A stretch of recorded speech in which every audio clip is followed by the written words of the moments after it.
Heavy rain and powerful winds batter the island nation of Singapore.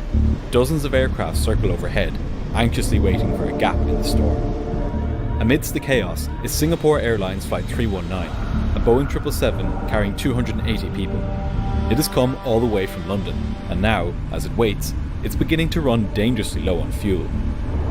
Minute by minute, as the bad weather spreads, the pilots begin to run out of options. Will they make it into an airport, or will their fuel run out before they do?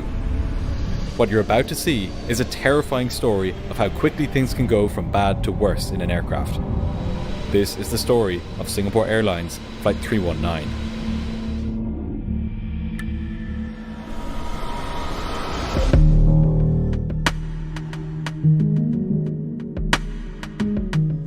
On the evening of October 24th, 2022, 280 passengers and crew boarded a Singapore Airlines Boeing 777 at London's Heathrow Airport. They were bound, naturally enough, for Singapore, a 13-hour journey. On board was a mixture of passengers. Some were Singaporeans heading home after a holiday. Others were business travellers going between the two major financial capitals, and some were European tourists using Singapore as a gateway to explore Southeast Asia. Up front, in command of the flight, was a 55-year-old captain. He had a huge amount of flying experience, more than 14,000 hours, just over 10,000 of which were on the 777. He would be acting as pilot monitoring for this flight, while the first officer flew the plane. That first officer, also from Singapore, was 31 years old, and had logged over 2,000 hours of flying time, almost all of which were on the Boeing 777. Joining the two pilots was a relief captain, who would take over from them in turn during the cruise, to give them a chance to rest before the arrival into Singapore. As part of their pre-flight duties, the three pilots reviewed the forecasted weather en route and at Singapore at their estimated time of arrival. The TAF, or Terminal Area Forecast, told them that they could expect periods of light to moderate thunderstorms and rain on arrival. This was pretty typical weather for Singapore, surrounded as it is by warm seas, which are highly conducive to thunderstorm build-ups year-round. The pilots considered taking on extra fuel to account for these storms, but given the fact that the weather was still within safe limits, and that there were no major weather systems along their route which they would need to avoid, the captain decided that the 106,000 kilograms of fuel that was planned was more than adequate. Besides, air traffic control usually gave them shortcuts through Europe, meaning that they would probably arrive with a little more in the tanks than planned. If things did go wrong, they had plenty of other options nearby, with alternate airports of Paya Lebar Air Base adjacent to Changi, their destination, and Kuala Lumpur and Senai just to the north in Malaysia. With preparations complete and everyone and everything on board, Flight 319 was now ready for pushback. It was a calm evening at Heathrow, and at just before 8 o'clock, the aircraft was pushed back from the gate. The pilots started the plane's two enormous engines and began taxiing out to runway 27 right. For Singaporeans, to board a Singapore Airlines flight is to be home, even before you've arrived back. Since the airline began operations in 1972, it has served as one of the most important symbols of the nation-state's brand. It's widely recognised as one of the world's premier airlines, with a reputation for safety, reliability and service. But as Flight 319 taxied out, on the other side of the world, trouble was brewing.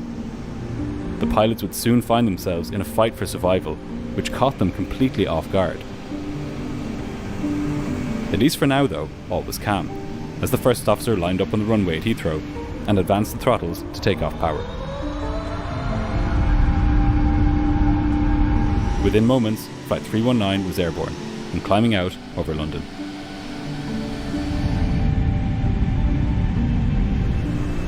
Half an hour later, as it passed over Belgium, the 777 reached its initial cruising altitude of flight level 310, about 31,000 feet. The pilots would stay at this level until the plane burned off more fuel and became light enough to allow it to climb higher to a more fuel-efficient altitude.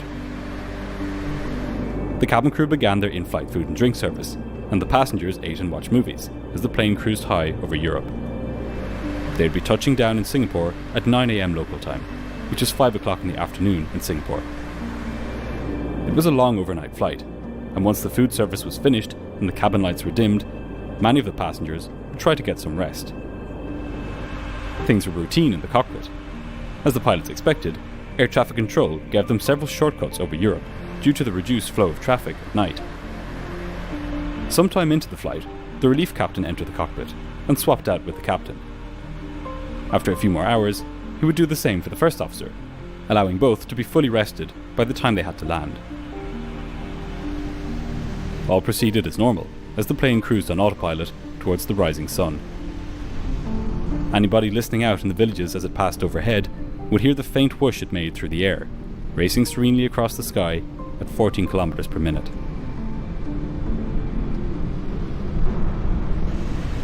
Nearly 12 hours had passed since Flight 319 had left London, and the 777 was now about to begin its descent into Singapore. After a long night in a cramped seat for Manny, another meal and snacks was now being served by the cabin crew. It was breakfast time in London. The relief captain had returned to his bunk to rest, and now, relatively well rested, the two operating pilots were back at the controls and planning their arrival. Ahead of them was Malaysia, and to its right the Strait of Malacca. They would fly just to the north of Kuala Lumpur and then approach Singapore from the north. According to their flight management computer, they would be landing in Singapore with 7,000 kilograms of fuel on board, well above the 3,000 required by law. This number exists to ensure that if pilots have to carry out a missed approach at their destination, there is still enough fuel to hold for 30 minutes at an altitude of 1,500 feet. Air traffic control had told them to expect an approach into runway 20 right at Singapore. This would be convenient for the crew, as it meant they would more or less be flying in a straight line all the way to the airport. But for the other flights currently making their way into runway 20 right, things were not so rosy. The winds had suddenly shifted direction, and now, aircraft landing were encountering tailwinds in excess of 10 knots. This was above the maximum tailwind limit for most commercial aircraft. This sudden shifting of the wind was to be expected for thunderstorm conditions.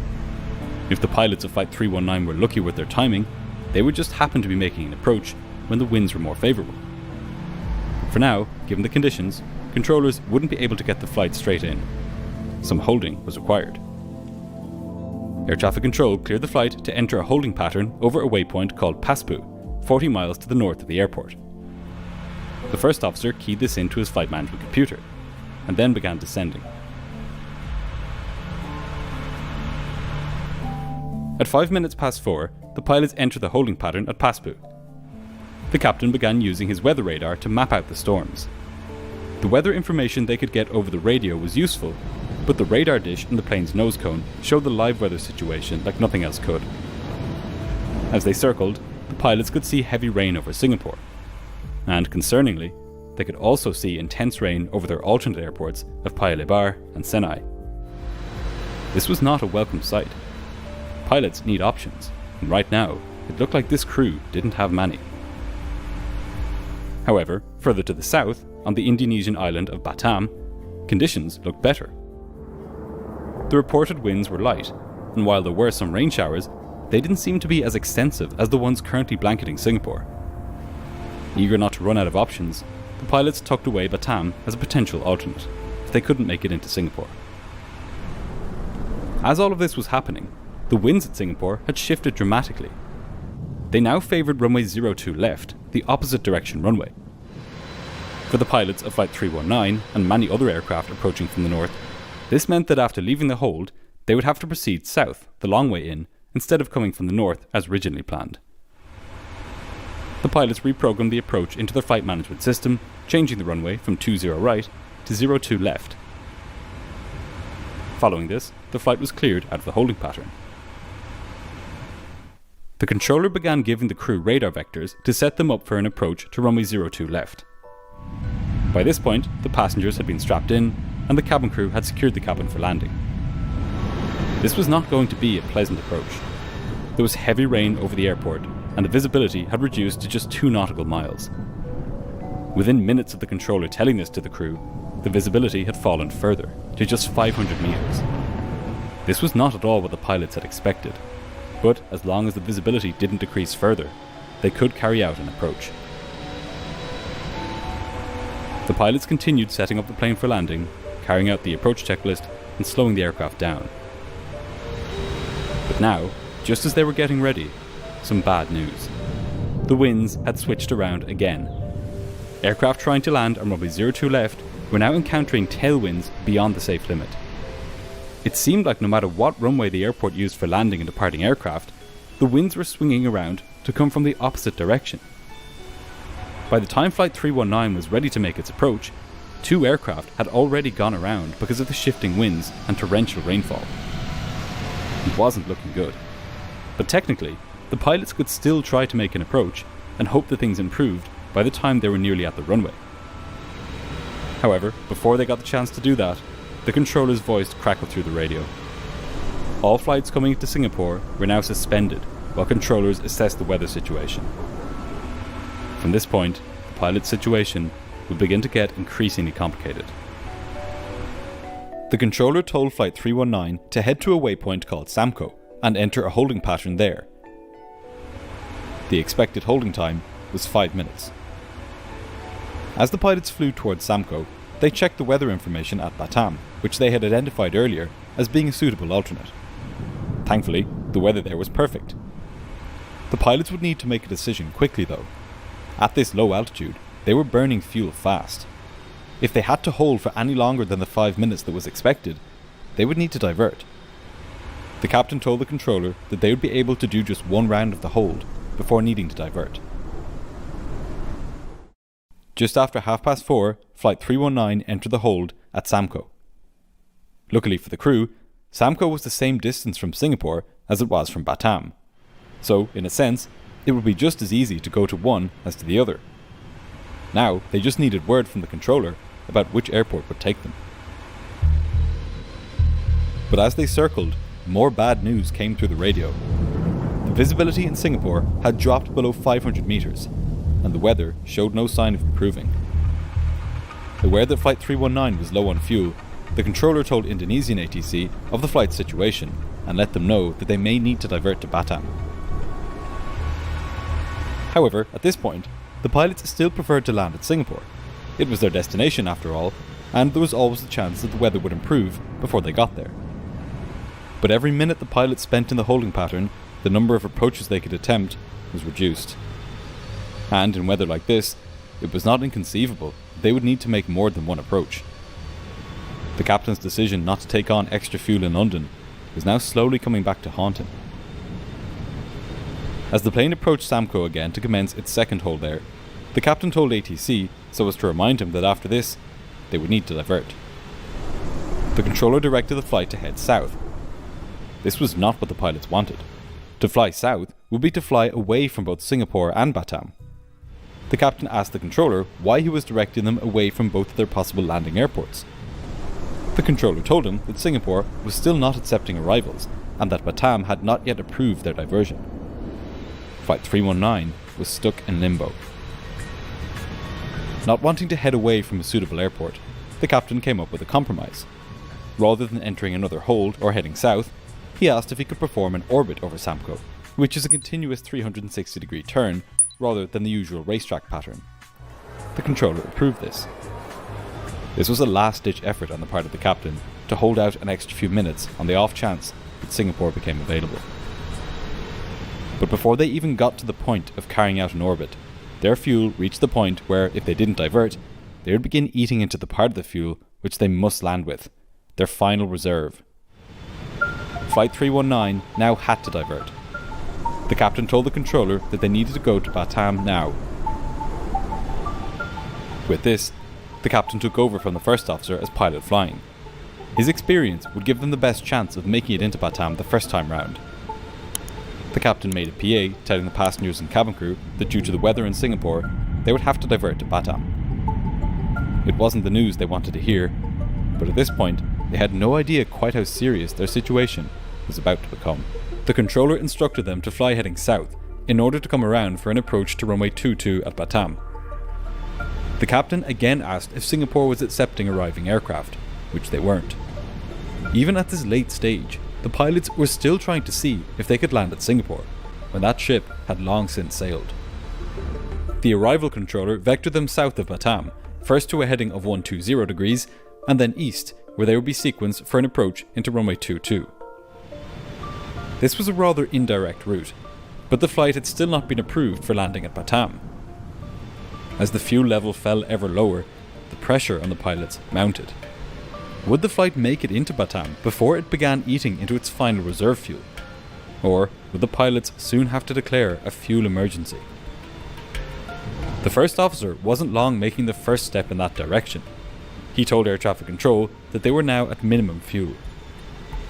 This was not an emergency situation, but it let air traffic control know that the flight was now committed to landing at Batam, and that any change in their clearance might result in the plane landing with less than its final reserve fuel. In other words, if there was any further delay, the pilots would have to declare an emergency.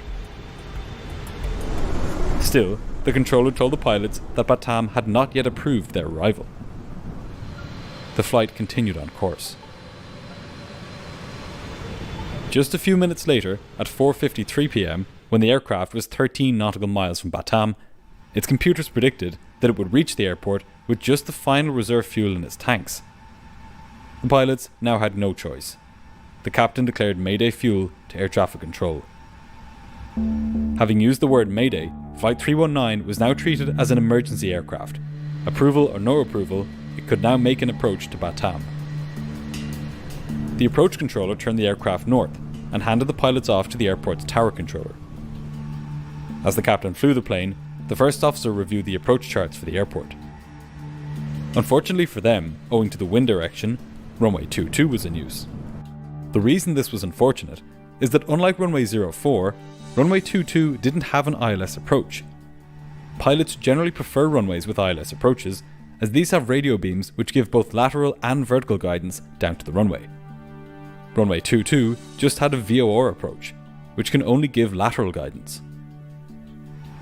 So, for this approach, the pilots would have to get their vertical guidance from their charts, with the first officer telling the captain what altitude he had to be at particular distances from the runway. This was an inconvenience more than anything though. The real problem with the VOR approach, especially in this weather, is that the minimums, the height by which the pilots have to see the runway in order to land, are higher. As you can see here, if they were using the ILS approach to runway 04, they would be able to descend all the way down to 390 feet before they would have to commence a go-round. Whereas here, on the VOR approach to runway 22, they would not be able to descend below 440 feet. This might not seem like much of a difference, but in marginal conditions, it could be the difference between seeing the runway and not. The pilots commenced their approach. As the captain began descending, the first officer read out the altitudes that they needed to be at different checkpoints along the approach. The 777 is a large aircraft, and it burns a lot of fuel, especially at low altitudes. The pilots knew they weren't going to get many attempts at this. The autopilot was flying the plane at this point, keeping it lined up with the runway, while the captain controlled the descent rate. He was monitoring the lateral position of the aircraft using this pink symbol here, which represents the inbound course towards the runway, or more correctly, towards the radio beacon just off the end of the runway. If the plane drifted to the right, the symbol would move to the left, and the autopilot would follow it back. But as Flight 319 descended through 1600 feet, the tower delivered some bad news. The winds had now shifted, and were coming from behind the aircraft. As they were gusting to 30 knots, they were well outside of what the plane was capable of landing with. The conditions the pilots had met in Singapore had now spread to Batam as well. The captain had no choice but to abandon the approach. He pushed the throttles forwards, raised the landing gear, and climbed the aircraft back up towards 2,000 feet. The pressure was beginning to mount. Now, it was clear that the aircraft would be landing with less than the final reserve in its tanks. To make matters worse, storm clouds were beginning to make their way in towards the airport. The pilots had to dodge these as they carried out the missed approach and began setting themselves up for another approach, this time in the opposite direction to runway 04. Despite their situation being far from ideal, it did have a silver lining. Runway 04 had an ILS approach. This was the kind of approach pilots were used to doing, and the fact that it had a glide slope for vertical guidance meant that they could use the autopilot all the way down to the runway, and even use it to land the plane. In fact, that's exactly what the captain intended to do. But to get to that point, he first needed to wrangle it around towards the runway, and so he began turning the plane to the left. A good landing starts with a good approach, and a good approach takes time to set up. But the captain wasn't sure whether he had this time. So, rather than taking a longer path which set him up cleanly for a long approach, he began turning the plane around, doing a teardrop maneuver to line the plane up to intercept the ILS almost immediately. This increased the workload dramatically in the cockpit, with the captain ensuring that his turn would set the aircraft up on a sensible intercept course, and the first officer reprogramming the flight management computer for an ILS approach to the new runway. By the time the plane had completed most of the turn back, the pilots were able to see the runway. The first officer told the controller that they had the runway in sight, and the controller handed them back to tower control, who would handle the flight as it attempted to land.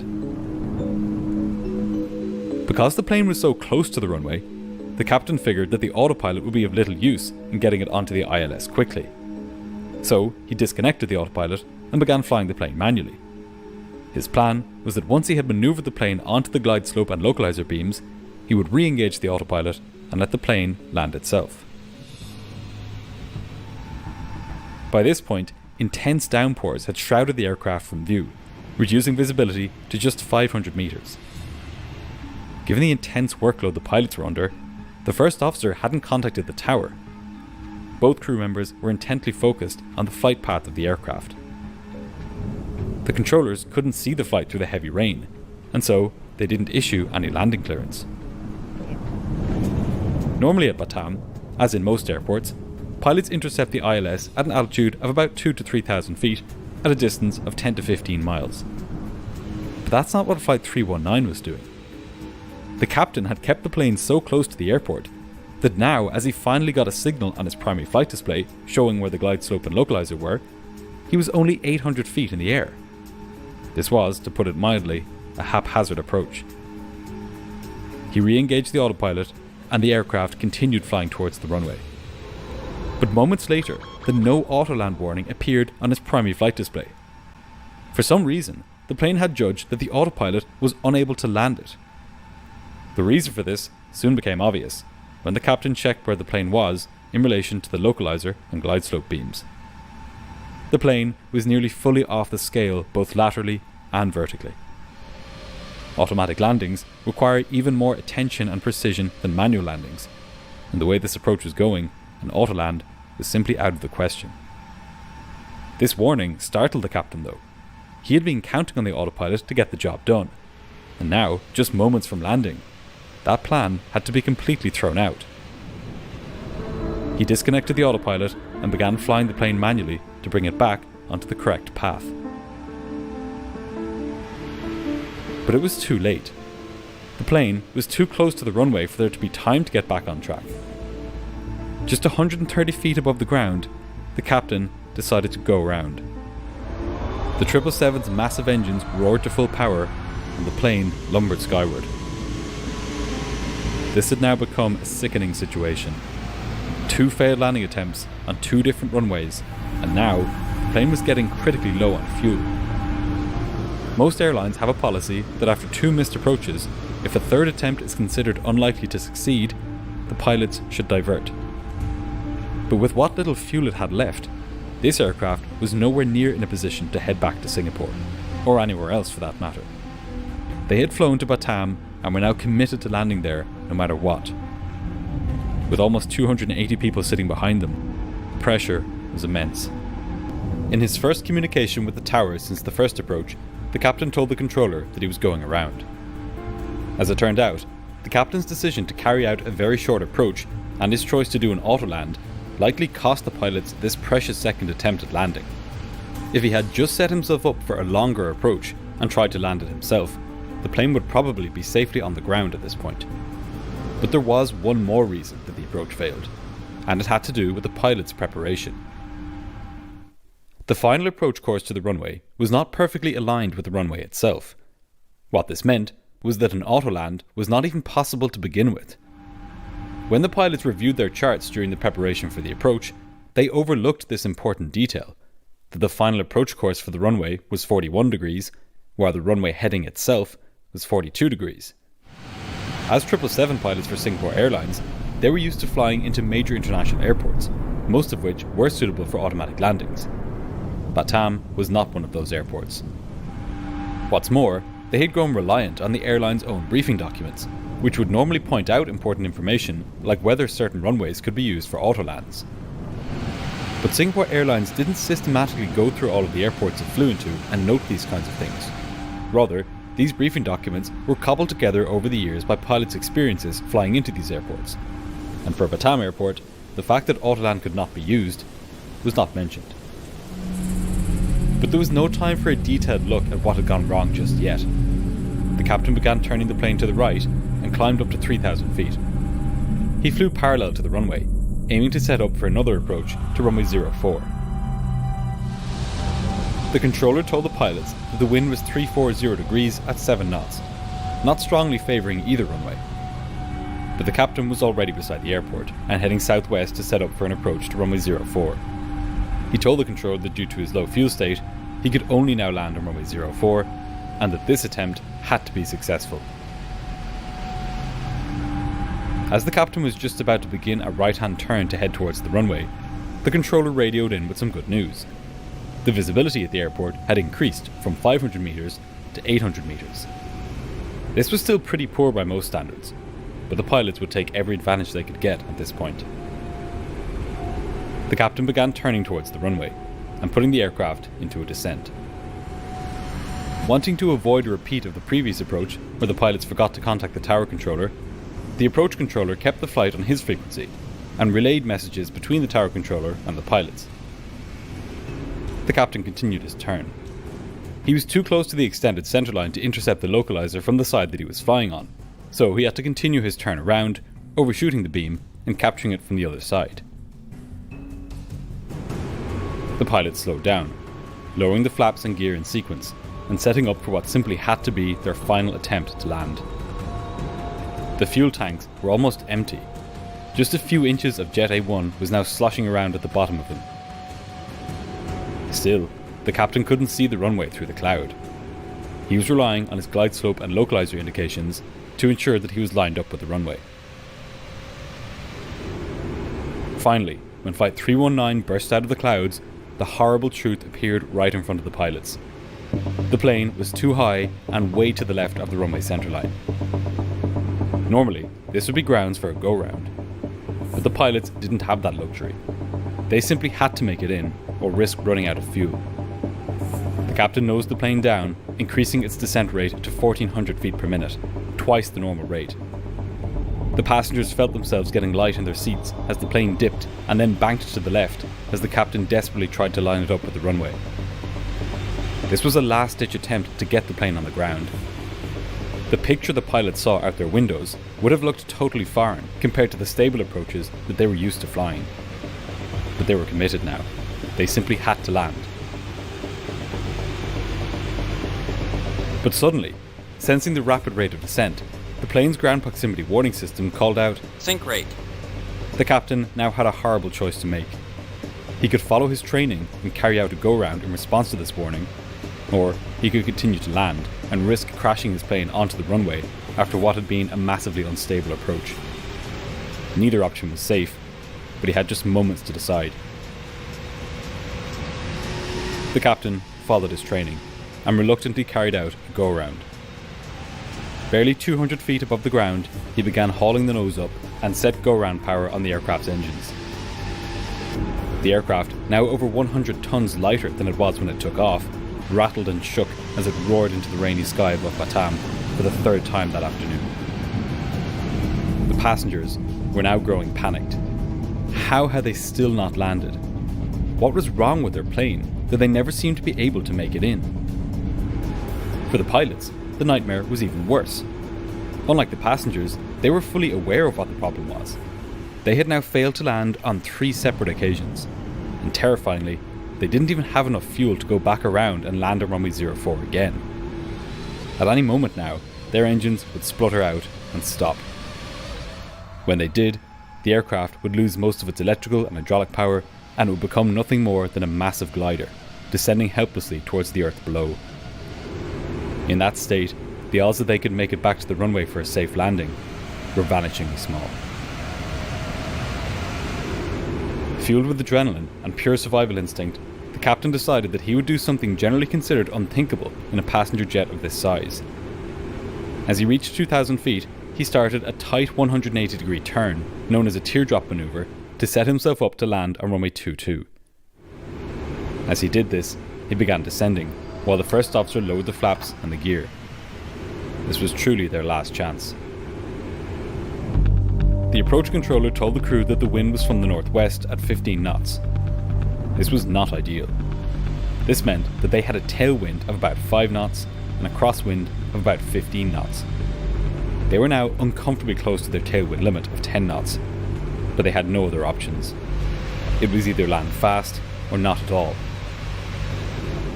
The captain continued wrangling the aircraft around, and this time he would be carrying out the approach fully visually. Finally, as he rolled out of the turn, the runway came into view. The rules didn't matter at this point. Stabilised approach, unstabilised. What mattered was that nothing prevented the pilots from getting the aircraft safely down onto the runway. As the plane neared the runway, the pressure mounted. With the tailwind, the pilots were travelling faster than they were used to. But there was no room for error. To go around this time would almost certainly lead to total fuel exhaustion and the loss of both engines. At 4,000 metres long, the runway itself was more than enough to take a 777, so this wasn't an issue of running out of space. Instead, it was entirely a question of whether the approach would be stable enough to lead to a safe landing. The passengers held on tight as the plane neared the ground, swaying somewhat from left to right as the captain tried to keep it on course. Would this landing be successful, or would they end up rocketing skywards for the 4th time this afternoon? Minimums 200. Their answer came at 19 minutes past 5 as Flight 319 roared over the runway threshold and finally touched down. The sense of relief in the cockpit was overwhelming. After nearly an hour-long ordeal, the 280 people on board were safe. With barely enough fuel left to keep the engines running, the captain taxied back to the gate at Batam. Given how close this flight had come to disaster, it was only a matter of time before a similar incident happened again, but without such a happy ending.